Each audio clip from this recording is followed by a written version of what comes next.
इथे फक्त दागिने नाही तर पिढ्यानपिढ्यांचा विश्वास मिळतो. परंपरेची झळाळी आणि विश्वासाची खात्री. कैलास अडगावकर ज्वेलर्स, दत्त मंदिर बस स्टॉप, नाशिक रोड.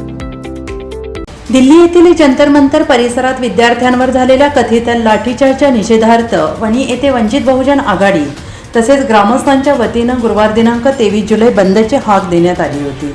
या बंदला वणी व्यापारी असोसिएशनसह विविध व्यापारी, दुकानदार, ऑटोचालक, सामाजिक संघटना आणि नागरिकांनी उत्स्फूर्त प्रतिसाद देत शहरातील बहुतांश व्यावसायिक आस्थापना दिवसभर बंद ठेवल्या.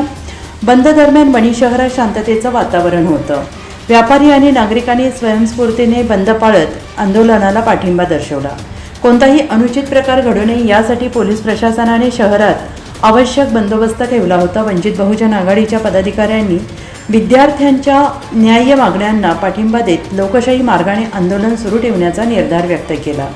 बंदला मिळालेल्या प्रतिसादाबद्दल आयोजकांनी व्यापारी, विविध संघटना आणि नागरिकांचे आभार मानले. NCN न्यूजसाठी अनिल गांगुर्डे, वणी.